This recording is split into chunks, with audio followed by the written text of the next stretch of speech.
So after you've gone through the gauntlet of identifying a bunch of potential quality suppliers, the next step is really to start to define the kind of product you want to make with them, looking at their catalog, and really finding the closest fit to what you think your product's going to be, even if it requires some customization now or down the line.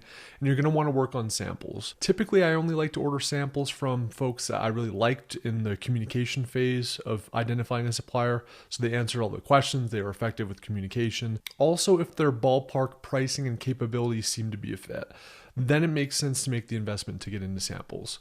So really in this video, we are going to review the process for getting samples, including key considerations to make the most of this process. There's really two kind of things I like to do at the sample stage. One is to gather factory samples from the high potential, high quality factories that you identified in your factory search.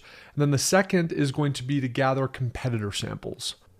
So starting off with factory samples, a couple key things here as best practice frameworks that you can leverage.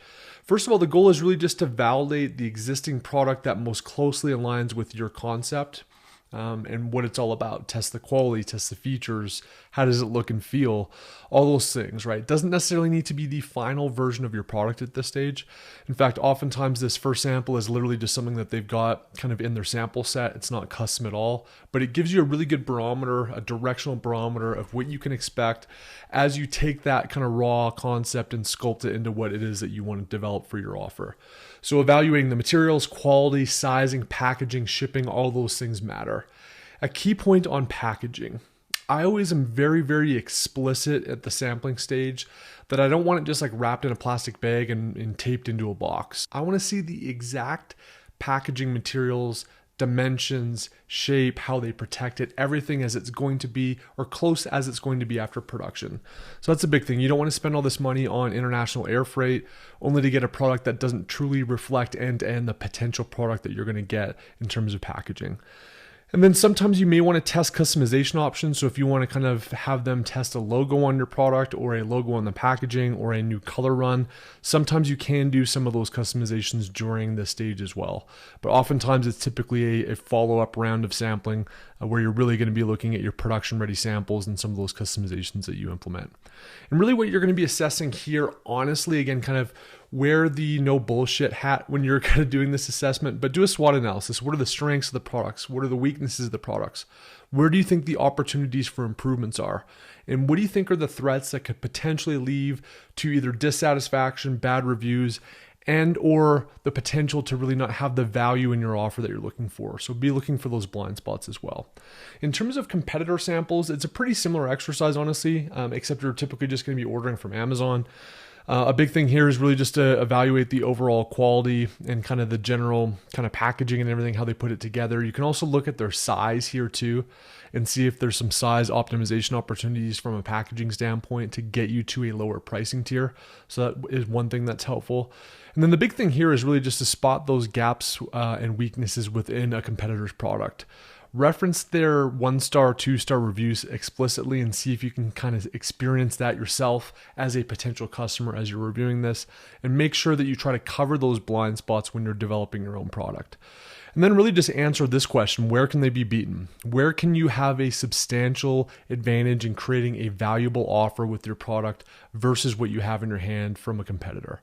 And then the other thing that's really valuable too is you can reverse engineer funnels. So you can see if they've got an insert card or how they communicate to customers, all those elements that you can kind of reverse engineer and just see what you're up against. Sometimes you can see if you're up against black hat people, if you're up against sophisticated people, or if you're up against just somebody that's just chucking a product on Amazon and there's not a whole lot to it. So you can do some non-product stuff there as well with the competitor samples. So generally what I'm doing when I'm getting samples from China is you typically want to try to find a freight forwarder if you can that you work with on a regular basis.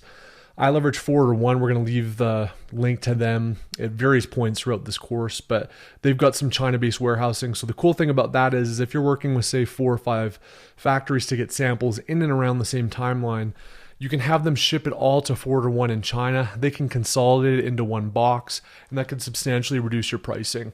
Typically, most samples are going to cost about like the factory cost. Sometimes they give them to you for free, but generally it's going to be, factory cost, sometimes a little bit more because it's a sample. But where it really gets expensive is the freight. So typically air freight is anywhere from $50 to $100 depending on the size of that particular product you're shipping. So when you can consolidate it in China and have a bunch of them, versus spending $250 on freight to send 5 boxes, you could send 1 box for $50 or $60 using 4 to 1. So I definitely use shipping consolidation where possible. And then I typically just pay via Alibaba for the samples versus a wire.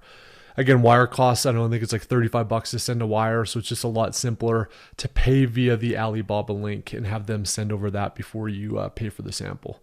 And you're typically on the hook for both the sample and the air freight in these situations for sample orders. And then I would also just say, I know a lot of people like try to get stingier at this stage and kind of really grind out potential factory partners for them to pay for the sample, or like, I want you to, I don't want it to be $20. I want it to be $5, like that kind of stuff. Honestly and truly, I'm like a bleed blood from a rock kind of negotiator when I need to be. But this is one in terms of setting the tone for the relationship that I would not use a card on this at all. I would pay the $20 for the sample. Don't kind of nitpick with them on the price or anything like that. They don't know who you are yet. They don't know if you're legit. You don't want to raise your own red flags to them that you aren't a good business partner and you're going to kind of nickel and dime them. So expect to pay for the sample. I think it's a good thing to do. But one thing that's super common, I would definitely recommend asking for it, is that any samples are actually credited back on a production order. So let's say that I order a handful of samples and I pay for shipping. I'll just ask that gets credited. If I go drop a $15,000-$20,000 PO, I'll get that deducted. So it's not a lot of money, but you can obviously get that recouped if it makes sense. So that's the sampling process.